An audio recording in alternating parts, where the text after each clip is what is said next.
ભાવનગર શહેરમાં additional district and session કોર્ટના રૂમમાં એક તહોમતદાર દ્વારા હંગામો મચાવવામાં આવ્યો હતો। જો કે આ શખ્સ દ્વારા નશાકારક પીણું પીને જજ સાહેબની ચેમ્બરના દરવાજા ઉપર અનધિકૃત રીતે પ્રવેશવા દરવાજા ઉપર લાતો મારી અપશબ્દ બોલી હંગામો મચાવ્યો હતો। કોર્ટ રૂમમાં તહોમતદારે મચાવેલા ધંપછાડાને પગલે વકીલ જગતમાં તેના ઘેરા પ્રત્યાઘાત પડ્યા છે। બનાવને પગલે ડીએસપી અને ડીવાયએસપીને જજ દ્વારા કોર્ટમાં બોલાવવામાં આવ્યા હતા।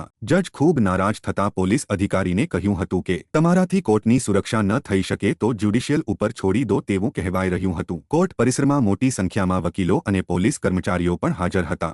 જો કે બનાવને લઈને બાદમાં પંચનામું કરવામાં આવ્યું હતું। હંગામો મચાવનાર શખ્સ કિશોર ગોહિલ નામનો હોવાનું જાણવા મળ્યું છે।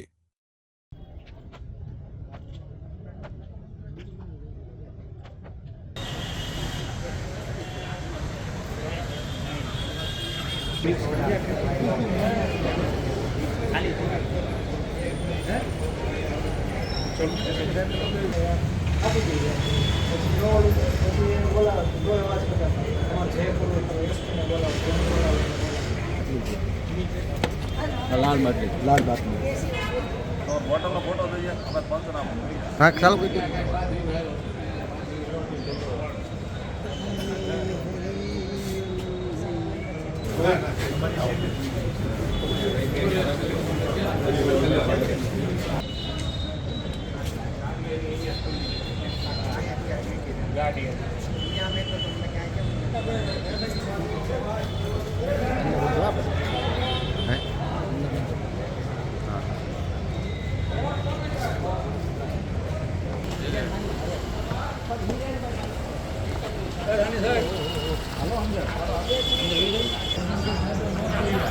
पाछो ले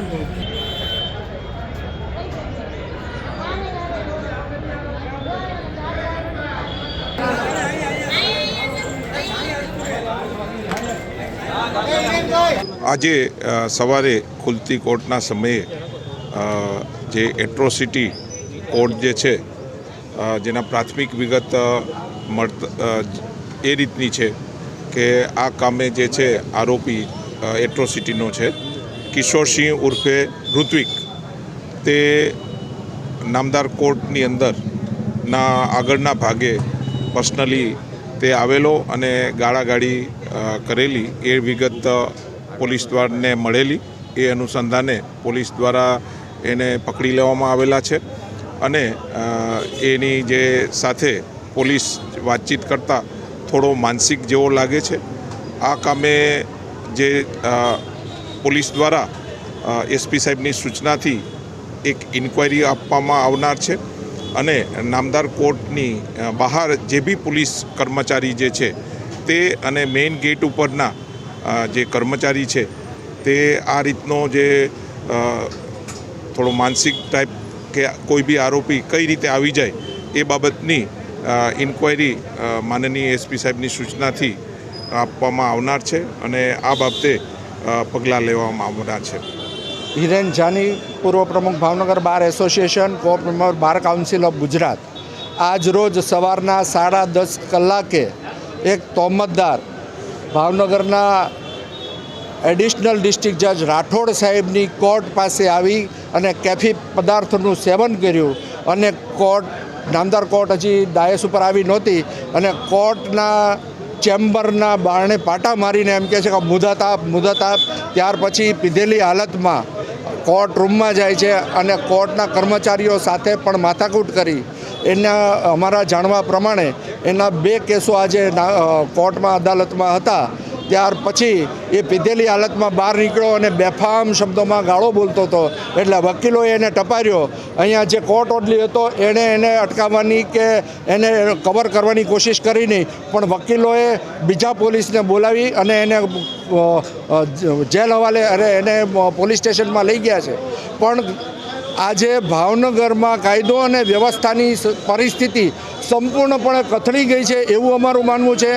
આજરોજ જે બનાવ કોર્ટમાં બન્યો છે કે જ્યાં સતત અસામાજિક તત્વોની જબર હોય છે અને ત્યાં જો વકીલો અને જજ સાહેબ સુધી પહોંચવા માટે આ જો તહોમતદારો હિંમત કરી શકતા હોય તો ભાવનગરમાં અત્યારે કાયદો અને વ્યવસ્થાની પરિસ્થિતિ રહી નથી એવું અમારું સંપૂર્ણપણે માનવું છે.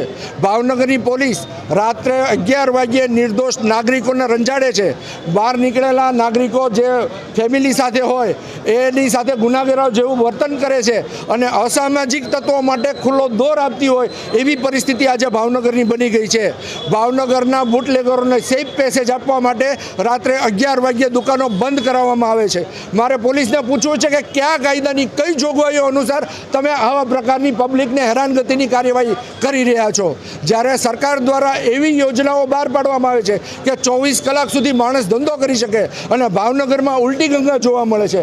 ભાવનગરમાં અત્યારે કાયદો અને વ્યવસ્થાની પરિસ્થિતિ સંપૂર્ણપણે કથળી ગયેલી છે અને ભાવનગરના એસપી અને આઈજીની બદલી માટે ભાવનગરના વકીલો અગાઉ મેદાનમાં આવ્યા હતા જ. એ જ રીતે કદાચ અમારે ફરીવાર પણ આ જો પરિસ્થિતિ રહેશે તો ભાવનગરના વકીલો ભાવનગરના પ્રજાજનો માટે, ભાવનગરની પ્રજા માટે